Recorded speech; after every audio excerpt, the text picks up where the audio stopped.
တင်ဟာလူကောင်းတယောက်လားအဲ့ဒီလူကောင်းဖြစ်ခြင်းကိုတင်ဘလို့တည်လဲအားလုံးပဲမင်္ဂလာပါတင်ကိုယ်တိုင်ဒီမေးခွန်းကိုမေးဘူးခဲ့လာပေါ့ကျွန်တော်တို့နေ့စဉ်ဘဝမှာအမြဲတမ်းဆုံးဖြတ်ချက်ချနေလူတွေဖြစ်တယ်။ဘယ်မှန်လဲဘယ်မှားလဲဘယ်ကောင်းလဲဘယ်ဆိုးလဲဆိုတာကိုအမြဲတမ်းဆုံးဖြတ်ချက်ချနေလူသားတွေပဲဖြစ်တယ်။ဒါပေမဲ့တစ်ခါကျရင်ဒီကျွန်တော်တို့ဒီလိုမျိုးတွေမေ့တတ်ကြတယ်။ကောင်းတယ်ဆိုတာဘာလဲ။အဲ့ဒီကောင်းခြင်းကိုဘာပေတိုင်းနဲ့တိုင်းလဲ။အဲ့ဒီကောင်းခြင်းကိုဘယ်ဆန်နှုံးနဲ့ကောင်းတာလဲဘယ်ဆန်နှုံးနဲ့တိုင်းတာလဲဆိုတော့အရင်ကမှရည်ကြီးတဲ့အရာတစ်ခုပဲဖြစ်ပါတယ်။ကျွန်တော်တို့အဲ့ရတွေကိုနားလည်လို့ရှိရင်ကျွန်တော်ဆုံးဖြတ်ချက်ချတဲ့ညံပဲဖြစ်ဖြစ်ကျွန်တော်တို့ရဲ့ ethic မှာပဲဖြစ်ဖြစ်အရင်ကမှတုံးဝင်တဲ့အရာတစ်ခုဖြစ်ပါတယ်ကျွန်တော်အဲ့ဒီအရာကို ethic ပညာရဲ့ပေါ့နော် ethic ပညာရဲ့အခြေခံကြတဲ့အချက်၃ချက်နဲ့တော့၎င်းတခြားသောအရာနဲ့ဥပမာနဲ့တကွကျွန်တော်နားလည်အောင်ရှင်းပြတော့မှာဖြစ်ပါတယ်။ Okay ကျွန်တော်ပထမတစ်ခုအနေနဲ့ကတော့ပထမတစ်ခုအနေနဲ့ကျွန်တော်စလိုက်ကြအောင်ပထမတစ်ခုအနေနဲ့ဘာဖြစ်မလဲဆိုတော့ကျင်းဝတ်ပုံစံကကျွန်တော်တို့၃ခုရှိတယ်။ Okay ပထမတစ်ခုအနေနဲ့ကတော့ကျွန်တော်တို့အဲ့ဒီ၃ခုမတိုင်ခင်ပေါ့နော်ကျွန်တော် example နဲ့တစ်ခုပေါ်မှာအခြေခံပြီးတော့အဲ့ဒီ၃ခုပြောပြတော့မယ်။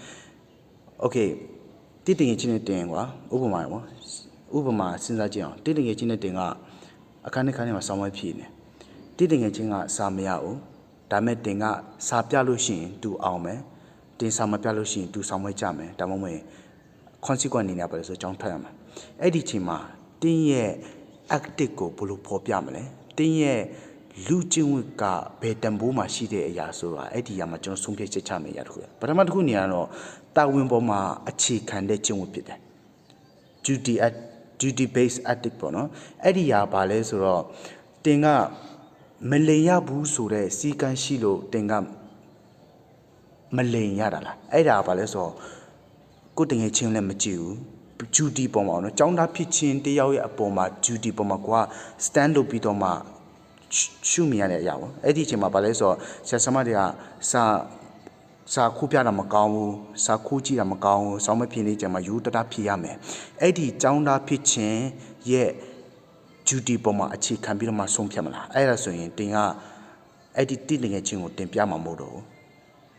အဲ့ဒါဘာလဲဆို duty ပေါ့နော်ចောင်းသားဖြစ်ချင်း duty ပေါ်မှာအခြေခံတဲ့သဘောတော်ပါလေးဖြစ်တယ်နောက်တစ်ခုအနေနဲ့ consequent active ဖြစ်တယ်ဒါကဘာလဲဆိုအကျိုးရလဒ်ပေါ်မှာအခြေခံတဲ့ active အကျိုးရလဒ်ပေါ်မှာအခြေခံတဲ့ active ကဘာလဲဆိုသူရဲ့ consequent ကို focus ထားတာကိုယ့်ရဲ့ duty ကို focus ထားတာမဟုတ်ကိုယ့်ရဲ့ចောင်းသားဖြစ်ချင်းကို focus ထားတာမဟုတ်ကိုယ့်အဲ့ရလုံးလိုက်မယ်ဆိုရင်သူ့ရဲ့ consequent ဘာဖြစ်မလဲ consequent ကရလဒ်ကောင်းတာများလို့ရှိရင်ကိုပြမယ်ရလဒ်နည်းတာများလို့ရှိရင်ကိုမပြဘူးဒါကဘာလဲဆိုတော့ consequent ကိုကြည့်တဲ့ active တစ်မျိုးဖြစ်တယ် Okay ကိုကသူ့ကိုပြလိုက်မှဆိုရင် तू ကဆောင်းမရအောင်မယ် तू ကျင့်တတ်မှုရှိမယ်ပြီးရင် तू မိဘတွေလည်းဂုဏ်ယူမယ်ပြီးရင်ဆရာဆမတွေဂုဏ်ယူမှုခံဒါကကောင်းကျိုးပေါ့မကောင်းကျိုးကကောင်းကျိုးမဟုတ်တဲ့ຢာဘာလဲဆိုတော့ तू ဆောင်းမကြရင်ကြောင်းထွက်ရမယ်ငါတို့နဲ့ဝေးရမယ်စသည်အဖြစ်ပေါ့နော်အဲ့ဒီ consequent အပေါ်မှာမူတည်ပြီးတော့မှကိုယ့်ရဲ့ ethic ကိုဖော်ပြတဲ့အရာမှာအဲ့ဒါဘာလဲဆိုတော့ consequent ethic ပဲဖြစ်တယ် Okay နောက်ဆုံးတစ်ခုအနေနဲ့ပထမတစ်ခု base duty based ethic ရှိမယ်ပြီးရင် consequent based ethic ရှိမယ်ပြီးရင် sarita ပေါ်မှာအခြေခံတဲ့ကျုံဖြစ်မယ်အဲ့ဒီဟာဘာလဲဆိုတော့ main ကဘယ်လိုမျိုးလူလဲဆိုတာကိုဖော်ပြတာ Okay တင်ကိုယ်တိုင်ကတတိရှိတဲ့လူလုံရဲကန်ရေးရှိတဲ့လူဘာမှမဆိုရင်ဆိုင်ရဲတဲ့လူဆိုပြလိုက်ဒါမှမဟုတ်အဲ့မျိုးလူထဲမှာမပါဘူးတင်ကိုယ်တိုင်ယူတာတယ်တည်ငြိမ်တယ်ကိုယ့်ဘာကိုအေးစီးနေတယ်ဆိုရင်တော့မပြနိုင်ဘူးဒါကဘာလဲဆိုတော့စာရိဒ္ဓပေါ်မှာအခြေခံတဲ့ကျင့်ဝတ်ပုံစံဖြစ်တယ်အဲ့ဆွမ်းကျွန်တော်ပြောတဲ့အတိုင်းပေါ့နော်ကိုကယူတာတယ်စောင်းမဖြစ်ရင်အမြဲတမ်းယူတာလူတယောက်ဖြစ်တယ်အခန်းထဲမှာလည်းစာအမြဲတမ်းတော်တယ်ဆရာဆရာမရဲ့ချစ်ခင်မှုလည်းရှိတယ်အဲ့ဒီဟာကဘာလဲဆိုတော့ကိုယ့်ရဲ့စာရိဒ္ဓပေါ်မှာအခြေခံတယ်အဲ့ဒီဟာဘာလဲဆိုတော့အဲ့ဒီ example အပေါ်မှာမူတည်တဲ့သူ့ရဲ့ကျင့်ဝတ်ပုံစံ၃ခုပေါ့နော်ကျွန်တော်တို့နေ့တိုင်းဆုံးဖြတ်နေရတဲ့နေ့တိုင်းရင်ဆိုင်နေရတဲ့ကျင့်ဝတ်ပုံစံ၃ခုပဲဖြစ်ပါတယ်အဲ့ဒါဘာလဲဆိုတော့ duty based active ရှိမယ်ပြီးရင် consequent active ရှိမယ်ပြီးရင်ကျွန်တော်တို့ရဲ့ကိုကျင့်ပေါ့နော်ဘာလဲကိုကျင့်စာရိတ္တအခြေခံတဲ့ကျင့်ဝတ်ပုံစံဆိုပြီးတော့မှအဲ့ဒီ အချက်၃ချက်ရှိမိပေါ့နော်ဒါပေမဲ့လည်းပဲကျွန်တော်ခရစ်ယာန်ရှုထောင့်နဲ့ကြည့်လိုက်မယ်ဆိုရင်ပေါ့နော်ခရစ်ယာန်ရှုထောင့်နဲ့ကြည့်လိုက်မယ်ဆိုရင်အဲ့ဒီကောင်းခြင်းမကောင်းခြင်းကဘာလဲဆိုတော့ခရစ်တော်ရဲ့စာရိတ္တပုံမှာမူတည်တယ်ဥပမာနဲ့ပြောမယ်ဆိုခရစ်တော်ကချစ်ချင်းမေတ္တာကကောင်းတယ်ခရစ်တော်ရဲ့ကိုယ်တိုင်ကချစ်ချင်းမေတ္တာဖြစ်နေတယ်အဲ့ဒါကြောင့်မလို့ချစ်ချင်းမေတ္တာကကောင်းတယ်ချစ်ချင်းမေတ္တာကကျွန်တော်တို့ရဲ့အမြင်တွေကျွန်တော်တို့ရဲ့အရာတွေနဲ့မဆိုင်ဘူးကျွန်တော်ပတ်ဝန်းကျင်တွေနဲ့မဆိုင်ဘူးခရိယန်ဒါကျွန်တော်ခရိယန်ရှုထောင့်ရပါတော့ခရိယန်ရှုထောင့်ရကြည့်မယ်ဆိုရင်ကောင်းတာဆိုခြင်းကဘာလဲဆိုခရစ်တော်ရဲ့အကျင့်စာရိတ္တခရစ်တော်ရဲ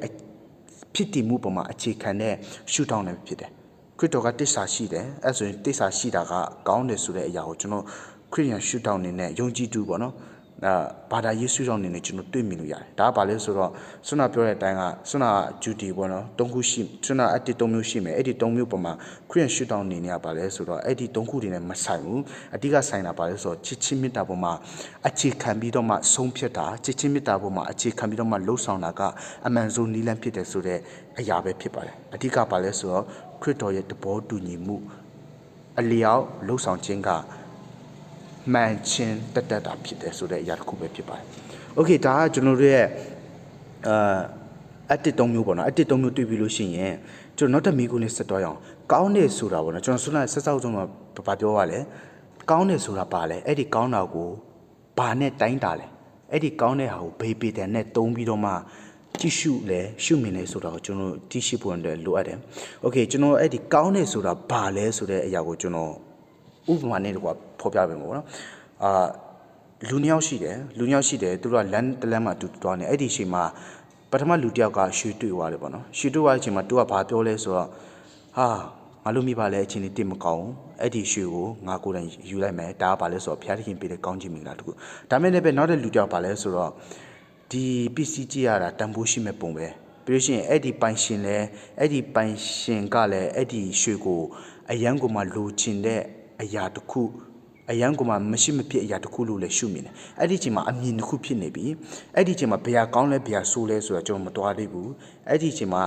မိနစ်30အလိုလောက်မှာအဖွားကြီးတယောက်ရောက်လာတယ်အဖွားကြီးတယောက်ကငါအရွှေဘယ်နားမှာကြောက်ပြောက်သွားလဲဆိုတာကိုပေါ့နော်လိုက်ရှာနေတယ်အဲ့ဒီချိန်မှာအဲ့ဒီပထမလူနဲ့ဒုတိယလူကတွေးအဲ့ဒီပထမလူကပေးလိုက်ရင်ကောင်းမလားပေးလိုက်တာကကောင်းတာလားဒါမှမဟုတ်သူမိသားစုအစဉ်ပြေပြောရင်လည်းသူအဲ့ဒီရွှေကိုစုပ်ယူလိုက်တာအဲ့ဒီရွှေကိုယူလိုက်တာကောင်းလားဒါမှမဟုတ်နောက်ထပ်လူတစ်ယောက်ကဆွေးလိုက်မှာပေါ့နော်အဲ့ဒီဖွာကြည့်ရတာဒီရွှေနဲ့ပတ်သက်ပြီးအရန်ကမှအရေးကြီးတဲ့လိုအပ်ချက်ပေါ့နော်သူ့ရဲ့ရွှေသူ့ရဲ့ဘိုးဘွားဘီပင်ကပေးတဲ့အရာစသည်အဖြစ်ပေါ့နော်အဲ့မျိုးဖြစ်ကောင်းတယ်သူ့ကိုပေးလိုက်ရင်ကောင်းမလားဆိုတော့အဲ့ဒီချိန်မှာဗာလဲဆိုတော့ဒီဘက်ပထမရှုထောင့်လည်းကောင်းတယ်ဒုတိယရှုထောင့်လည်းကောင်းတယ်အဖွားရဲ့အမြင်ကလည်းဗာလဲဆိုတော့လူတွေရိုးတိုင်းရင်ကောင်းမှာပဲဆိုတဲ့ပေါ့နော်ကောင်းတဲ့ຢာကဒီမှာရှိနေပြီနော်ကောင်းတဲ့ຢာကအဲ့ကောင်းတဲ့ຢာအတူတူပဲဒါပေမဲ့လည်းပဲကောင်းတဲ့အရာ၃ခုကကွဲပြားနေပြီပေါ့နော်အဲ့ဒီကြောင့်ပထမလူရှိမယ်ဒုတိယလူရှိမယ်တတိယလူရှိမယ်အဲ့ဒီຢာတွေက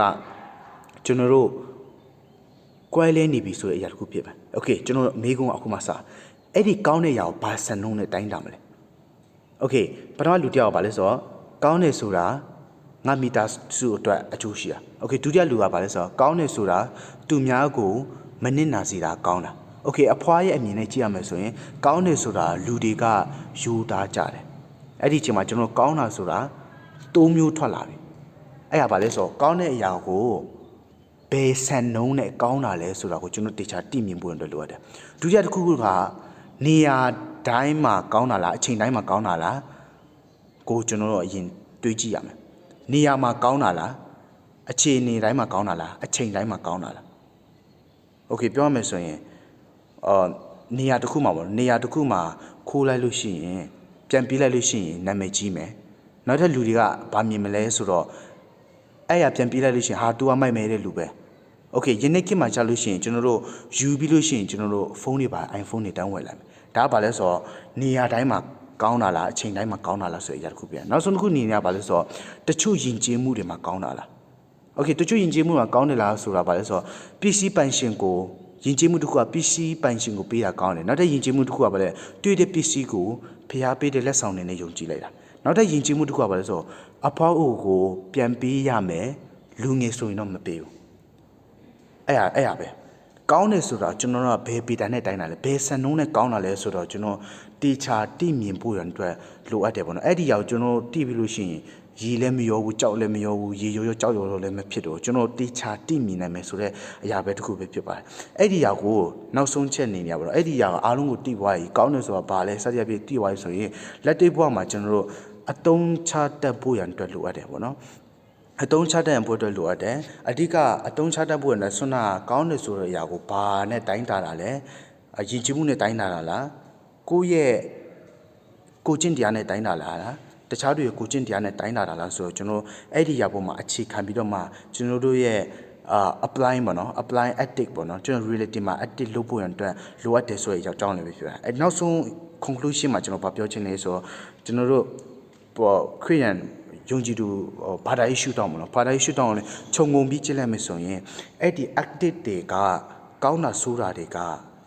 လူတွေရဲ့အမြင်မှာမရှိဘူးလူတွေရဲ့ရည်ကြည်မှုမှာမရှိဘူးကောင်းတယ်ဆိုးခြင်းကဘာလဲဆိုတော့ခရစ်တော်ရဲ့စာရိတ္တပေါ်မှာအခြေခံတဲ့အကြောင်းအရာပဲဖြစ်ပါတယ်အဲကြောင့်မလို့ဘာပဲလို့ချစ်ချင်းမေတ္တာပေါ်မှာအခြေခံခြင်းကကျွန်တော်တို့ဒီမျိုးရှုပ်ထွေးနေတဲ့ကိုကျင့်တရားတွေရှုပ်ထွေးနေတဲ့ active တွေကိုရှော့ချပေးပြီးတော့မှအကောင်းမွန်ဆုံးနည်းလမ်းကိုညွှန်ပြနေတဲ့အရာတစ်ခုဖြစ်ပါတယ်ပြောမယ်ဆိုရင်ချစ်ချင်းမေတ္တာကိုအခြေခံပြီးတော့မှဆုံးဖြတ်ချက်ချတယ်ချစ်ချင်းမေတ္တာပေါ်မှာအခြေခံပြီးတော့မှ duty active လုပ်တယ်ချစ်ချင်းမေတ္တာပေါ်မှာအခြေခံပြီးတော့မှ consequence active လုပ်တယ်ချစ်ချင်းမေတ္တာပေါ်မှာအခြေခံပြီးတော့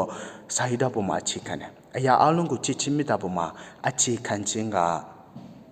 ကောင်းတဲ့စရိုက်ဖြစ်တယ်အဲ့ဒီချစ်ချင်းမေတ္တာကဘာလို့ကောင်းလဲဆိုရင်ကျွန်တော်ခရစ်ယာန်ရှုထောင့်အနေနဲ့ကြည့်ရမယ်ဆိုရင်ခရစ်တော်က